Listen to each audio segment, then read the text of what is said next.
నమస్తే. ఇన్నాళ్ళు నన్ను సపోర్ట్ చేస్తూ, ఎంకరేజ్ చేస్తూ మీ ప్రేమను నాకు అందిస్తున్న ప్రతి ఒక్కరికి కృతజ్ఞతలు. అలాగే ఈ వీడియో కూడా ఖచ్చితంగా మీకు ఉపయోగపడుతుంది. లైక్, షేర్ అండ్ సబ్స్క్రైబ్ చేసి మీ సపోర్ట్‌ని నాకు అందించండి. అలాగే ఈ వీడియో పట్ల మీకున్న అభిప్రాయాన్ని కామెంట్ సెక్షన్‌లో కామెంట్ చేసి తెలియజేయండి. ఇప్పుడు వీడియోని చూద్దాం. జ్యోతిష్య శాస్త్రం ఒక అద్భుతం. వేదాంగమైన జ్యోతిష్య శాస్త్రం అనేటువంటిది మానవ జీవన గమనానికి ఒక వరం. జ్యోతిష్య శాస్త్రం నీ జీవితంలో వెలుగునింపే ఒక భాష.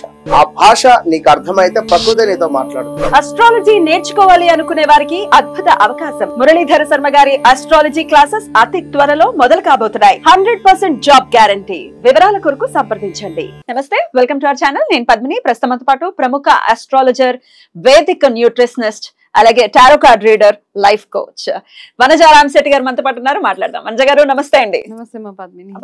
శ్రావణ మాస కళంతా మీలోనే ఉందే. ఇప్పుడే మనకు ఆపర్చునిటీ. ఎస్, మొత్తం రెడీ అవ్వాలి అన్ని కదా. ఎవరు క్వశ్చన్ చేయరు ఎందుకు ఎందుకు ఎందుకు looking very beautiful as usual. Right. అయితే అమ్మవారి మాసంగా ఖచ్చితంగా కన్సిడర్ చేస్తారు శ్రావణ మాసాన్ని. అమ్మవారిని కొలిచేటప్పుడు మనం కూడా అందంగా రెడీ అవ్వాలి అనేది వింటూ ఉంటాం. నిజమేనా? అంటే లక్ష్మీ స్తోత్రాలు ఎక్కడ జరిగినా శుచి అన్న ఒక వర్డ్ ఎక్కడన్నా వింటాం మనం కదా. శుచి, శుభ్రత ఉండాలి అంటే మనం ఫస్ట్ మన అపియరెన్స్ కూడా మ్యాటర్ అవుతుంది అక్కడ. అంటే ఇంటి శుభ్రతతో పాటు, వంటి శుభ్రతతో పాటు మన బుద్ధి, మనసు అన్ని శుభ్రంగా ఉన్నప్పుడే మనం చేసే పూజలు ఫలిస్తాయి. రైట్. సో నైటీలు వేసుకుని ఎట్టి పరిస్థితుల్లో పూజలు చేయకూడదు అని పూజలు అప్పుడైనా చీర మన సాంప్రదాయం కాబట్టి nighty is a comfort basic గా. సో నైటీలు అంటే ఇట్స్ ఫర్ వేరే వేరే వాటికి నైటీలు వాడుకోవచ్చు. అట్లీస్ట్ పూజ చేసేటప్పుడు మన సాంప్రదాయాన్ని అనుసరిస్తూ మన చీర కట్టు అవన్నీ ఉన్నప్పుడు చాలా బాగుంటదండి. మనకే ఒక పాజిటివ్ ఫీల్. అరే పూజ చేసామన్న ఒక తృప్తి మనకు ఉంటుంది. ఖచ్చితంగా. సో కట్టుకునే ప్రయత్నం చేయండి. అందులో శ్రావణ మాసం లక్ష్మీదేవి అంతే. ఏం చేసుకుంటాం చీరలని అదే కదా, లోపల దాసి దాసి ఇప్పుడు తీసేయాలి అవన్నీ. ఎప్పుడుకో రేపటి కోసం దాచుకునేది లేదు. ఈ రోజు తీసి కట్టేసుకోవడం అంతే. లివ్ ద మూమెంట్ అంటున్నా. అంతే, నిజమే కదా. ఏం చేసుకుంటాం అవన్నీ. కరెక్ట్. ఇక శ్రావణ మాసం, ఈ శ్రావణ మాసం అయితే అసలు కాంబినేషన్స్ బ్యూటిఫుల్ గా వస్తున్నాయి మేడం. అసలు అలా ఇలా కాదు. ఫస్ట్ ఫ్రైడే నాగపంచమితో మొదలవుతోంది. కరెక్ట్. గరుడ పంచమిగా కూడా జరుపుకునే. ఇంకా చూడు, ఫస్ట్ శ్రావణం స్టార్ట్ అవడమే శ్రావణ సోమవారం తోటి మొదలైంది. ఇవాళే ఈ రోజు చక్కగా మండేతో మొదలై ఫస్ట్ శుక్రవారాన్ని చాలా అద్భుతంగా గరుడ పంచమిగా కూడా జరుపుకుంటాము. నాగపంచమి అయితే ఎలా మరి ఆ రోజున అటు సుబ్రహ్మణ్యుడి ఆరాధన అనుకోవచ్చు, లేకపోతే నాగదేవత ఆరాధన. మరి ఆనవాయితీ లేని వాళ్ళు ఈ బోల్డ్ అనే ప్రశ్నలు ఉన్నాయి. ఇవన్నీ ఒక్కసారి మీ ద్వారా. తప్పకుండా. ఇప్పుడు నాగపంచమి ఒక్కొక్క ప్రాంతంలో ఒక్కొక్కలాగా జరుపుకుంటారు. కాకపోతే విశేషంగా మన అందరికీ తెలుసు, ఆ రోజు నాగులకు ప్రత్యేకత. బ్రహ్మదేవుడు నాగుల్ని అనుగ్రహించిన రోజు అని ఆ రోజుని మనం నాగపంచమిగా జరుపుకుంటాము. అలాగే విష్ణుమూర్తి శేషశయ్య మీద అలాగా ఆయన పవళిస్తూ ఉంటారు. సో కాబట్టి దానికి కృతజ్ఞతగా కూడా అడుగుతుందంట, మరి నేను ఇంత సేవ చేశాను కదా, నా కోసం ఒక ప్రత్యేకమైన రోజు ఏదైనా ఉంటే ఇవ్వండి అంటే. అవన్నీ స్టోరీస్ అన్నమాట. అలా అలా వస్తే సో మనకి ఏది కనెక్ట్ అవ్వగలుగుతామో దాన్ని మనం కన్సిడర్ చేసుకోవడం. అలా ఇవన్నీ పక్కన పెట్టేస్తే మనకి మెయిన్ గా ఇప్పుడు కావాల్సింది ఏంటంటే నాగపంచమి రోజు మనం నేచర్ ని పూజించడం మన సాంప్రదాయంలోనే ఉంది. మనం చెట్టు పుట్ట అన్నిటిని పూజిస్తాం కదా. గో పూజ చేస్తాము, చెట్లకు పూజ, రావి చెట్టుకు పూజ చేస్తాము, వేప చెట్టుకు చేస్తాము, నిమ్మ, ఇలా అన్ని చేస్తూ వాటిలో భాగంగా మనము ఈ నేచర్ పూజని ఇది కూడా అనుకుంటే మనకి అన్ని. ఇప్పుడు చూస్తే నార్మల్ గా స్నేక్స్ ఉంటే పొలాల్లో కొంచెం సేఫ్టీ అని అంటారు, కాపాడుతుంది. సో కాబట్టి ఇవన్నీ కాంబినేషన్ అనమాట. సైన్స్ కును మన స్పిరిచువాలిటీ కాంబినేషనే మనం చేసే ప్రతి ఒక్క పూజ. అయితే ఈ రోజు ఫ్రైడే, ఫస్ట్ ఫ్రైడే, మొదటి శ్రావణ శుక్రవారం నాగపంచమి తోటి వచ్చింది కాబట్టి ఇంకా కొన్ని ప్రాంతాల్లో చూస్తే ఆడపిల్లలకి పూజ చేస్తారు. యాక్చువల్ గా బాల పూజ లాంటిదా? నిజంగా వయసు వచ్చిన పిల్లలకి, ఎవరు ఆడపిల్లలు ఉన్న వాళ్ళకి, especially I think Karnataka side అలాగా ఒక కమ్యూనిటీ వాళ్ళు. నా ఫ్రెండే ఉంది, నా ఓన్ ఫ్రెండ్, ఇద్దరు ఆడపిల్లలే అమ్మాయికి. సో ఏం చేస్తారంటే నాగపంచమి రోజు ఏం చేస్తారంటే ఆ పిల్లల్ని గుమ్మ మీద కూర్చోబెడతారు. మన ఇంటి గడప ఉంటది కదా, దాని మీద కూర్చోపెట్టి ఆడపిల్లలకి అక్షంతలు వేసి వాళ్ళ కాళ్ళకి దండం పెడతారు, తల్లిదండ్రులు పెట్టి. అంటే వాళ్ళని లక్ష్మీ స్వరూపంగా భావించి వాళ్ళకి బట్టలు పెట్టి చక్కగా కట్న కానుకలు అన్ని ఇచ్చి అంత బాగుంటది అనమాట. వాళ్ళతోటి గుమ్మంకి పసుపు రాయిపించి గుమ్మం ముందు ఇలా ఓంకారాలు అవి చాలా భలే చేస్తారు. ప్యాంపరింగ్ అన్నమాట. అమ్మాయిల్ని చాలా ప్యాంపర్ చేసే రోజు ఇంటి ఆడపడుచుని పెళ్లిగాని అమ్మాయిల్ని.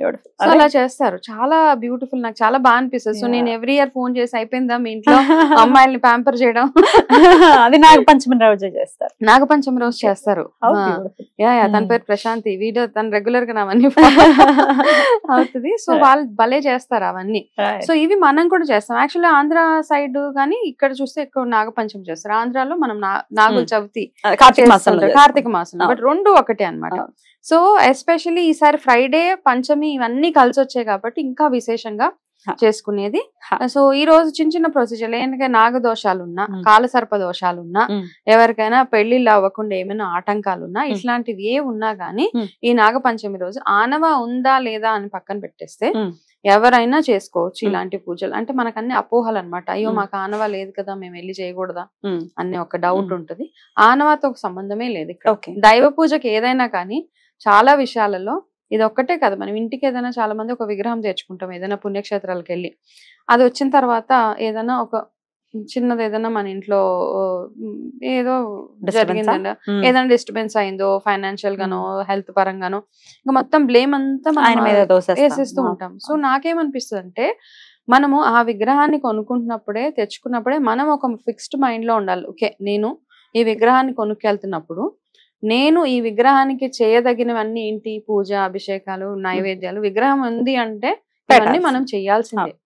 ఇవి చేయడం ఇష్టం లేకుండా మీరు పట్టుకెళ్ళినప్పుడు అవన్నీ చేయకపోతే డెఫినెట్ గా అది రివర్స్ అవుతుంది. కాబట్టి మన ఇంట్లోకి ఏదైనా దేవుడికి రిలేటెడ్ గా ఏమైనా కొన్నప్పుడు గానీ, విగ్రహాలు ఎస్పెషల్లీ కొన్నప్పుడు కాస్త ఆలోచించి కొనుక్కోవడం అదొకటి. ప్లస్ ఇలా అనుమానం ఉన్నప్పుడు చేయక్కర్లేదు. చేయాలని ఉంది, అమ్మో చేస్తే ఏమవుతుందో ఇలా ఉంటుంది. యాక్చువల్లీ అటెళ్ళలేం చేసేయండి. భగవంతుడి విషయంలో అమ్మ అంటాం కదా, అమ్మ ఎప్పుడు ఎవరికి హాని చేయదు. నాగమ్మ ఏ అమ్మ అయినా హాని చేయదు. నిర్మోహమాటంగా ఎటువంటి సంకోచం లేకుండా నాగపంచమి చేసుకోవాలి అనుకున్న వాళ్ళు చేసుకోండి. మేము ఆంధ్ర వాళ్ళం, మేము ఇక్కడ వాళ్ళం కాదు, అక్కడ వాళ్ళం కాదు, చేయండి. జస్ట్ ఏంటి మీరు చేసేది ఆ రోజు పూజ అంతే. మీరు చేసేదల్లా పూజనే. కాబట్టి మీరు పుట్టకెళ్ళి చేస్తారా, నాగదేవత ఆలయానికి వెళ్ళి చేస్తారా, మీ ఇంట్లోనే సుబ్రహ్మణ్య స్వామి పటానికి చేస్తారా, మీ ఇంట్లో చిన్న పడగ ఉంటే పాలాభిషేకం చేసుకుంటారా, మీకు తోచినట్టు మీరు చెయ్యండి. ఇలా చేసినప్పుడు మన ఇంట్లో పిల్లలకు వచ్చే ఇబ్బందులు, హెల్త్ కి సంబంధించిన, చాలా మందికి చెవులో పోటు వస్తే మొక్కుకోండి, పుట్టమన్ను పెడతాం. సో ఇవన్నిటికీ మనం చూస్తూ చూస్తూ వచ్చాం. అండ్ ఇవన్నీ కూడా జరుగుతూనే ఉంటాయి. ఆ భగవంతుడి దయ అలాగే ఉంటది మన మీద. మన నమ్మకాన్ని ఎప్పుడు తప్పుగా ప్రూవ్ చేయడు కదా భగవంతుడు. కరెక్ట్. సో అలా సో చక్కగా పూజ చేసుకోమని ఖచ్చితంగా చెప్తున్నారు. శుభ్రంగా చేసుకోండి. అండ్ మన జాతక దోషాలు, ఆడపిల్లలకి పెళ్లిళ్ళు కాకుండా జాతక దోషాలు ఏవైనా ఉంటే గనక ఈ రోజు 100% పూజ చేయాల్సింది. గోధుమ రవ్వతో ప్రసాదం చేయడము, దానికి తోడు మనం పుట్టకెళ్ళినప్పుడు బియ్యం పిండిని అలా చుట్టూరు జల్లుతాం అన్నమాట, అది మనకి రక్ష. సో ఇవన్నీ ఎవరి ప్రొసీజర్స్ వాళ్ళకు ఉంటాయి కాబట్టి అలా చేసుకోవడం. ఇంపార్టెంట్ గా చేయాల్సింది పాలతోటి అభిషేకాలు. అతిగా పాలు పోసేసి అతిగా కోడిగుడ్లు పెట్టేసి అట్లా కాదు, సింపుల్ గా అంతే మనం చేసుకోదగ్గ. అక్కడ అంటే ఒకటే రోజులో వెళ్ళిపోయి ఇబ్బంది పెట్టేసేలా కాకుండా అక్కడ ఉన్న అట్మాస్ఫియర్ అంతా ఏదో గజిబిజిగా చేసేసి పాలు ఇన్ని లీటర్లు పోసేసి అట్లా కాకుండా కొన్ని అంతే కొన్ని నామకహ పోసి, ఎస్పెషల్లీ దోషాలు ఉన్న వాళ్ళు మాత్రం ఖచ్చితంగా. అండ్ ఇంకెవరికైతే కాలసర్ప దోషాలు ఉన్నాయో ఆ రోజు కాంబినేషన్ గా ఏం చేస్తారంటే శివారాధన కూడా చేసుకోవచ్చు. ఓకే, అలా చేసినప్పుడు మనకి ఇటువంటి దోషాల నుంచి అన్నిటి నుంచి మనకి విముక్తి కలుగుతుంది. రైట్. అయితే పుట్ట చుట్టూ ఈ పిండి వేయమన్నారు కదా, బియ్య పిండి వేయమన్నారు కదా, కొన్ని దాంతో చనివిడి చేసుకుని ఇంట్లో నైవేద్యం పెట్టచ్చా అండి? శుభ్రంగా కదా చలివిడి చేస్తాము. అయితే ముందు రోజు నానబెట్టకుండా చేస్తారు నాగుల చవితికి ఏదైనా. చాలా మంది ఏం చేస్తారంటే ముందు రోజే రెడీ పెట్టేసుకొని బియ్యం నానబెట్టేసి అయిపోతుంది. ఓవర్ నైట్ ఉండకూడదు, నైట్ నిద్ర చేయకూడదు. ఏ ప్రసాదం చేయనా నిద్ర చేయకుండా ఉదయాన్నే చేసి అప్పటికప్పుడు పెడితే అది శ్రేష్టం. రైట్, అది కూడా చేసుకోవచ్చు, స్వామికి ఎంతో ప్రియం కాబట్టి. అద్భుతం అండి. అలాగే శుక్రవారం కూడా వచ్చింది కాబట్టి చక్కగా ముత్తైదులకి లక్ష్మి కావాల్సిందే మాకు లక్ష్మి, అంతే. లక్ష్మి ఏ లక్ష్మి అయినా, సంతాన లక్ష్మి అనుకోవచ్చు, ధైర్య ఏ లక్ష్మి అయినా లక్ష్మి కావాలి, అంతే. లక్ష్మి కావాలి మనకి. రైట్. లక్ష్మీదేవి ఆరాధన వ్రతాన్ని కూడా ప్రత్యేకించి చేసుకుని ఆ రోజు ఎలాగో మొదటి శుక్రవారం కాబట్టి రెండో శుక్రవారం వీలు పడదు అనుకున్న వాళ్ళు ఆ రోజు చక్కగా అన్ని రకాలుగా వ్రతం చేసుకునే వాళ్ళు కూడా ఉన్నారు కాబట్టి వ్రతం చేసేసుకోవచ్చు. ఫస్ట్ వారం చేస్తాం కదా, పౌర్ణమి ముందు వచ్చేది పట్టు అంతే, తర్వాత వచ్చేది ఇంకా మనకి వీలు. అద్భుతం అండి, చాలా బ్యూటిఫుల్ గా ఎక్స్ప్లెయిన్ చేశారు. డెఫినెట్ గా నాగ పంచమిని ప్రతి ఒక్కరూ కూడా వినియోగించుకుని అటు సుబ్రహ్మణ్యుడి అనుగ్రహాన్ని అలాగే ఆయన అత్తగారైనటువంటి లక్ష్మీదేవి అనుగ్రహాన్ని కూడా ఖచ్చితంగా పొందాలి అని మనస్ఫూర్తిగా కోరుకుంటూ కృతజ్ఞతలు. నమస్కారం.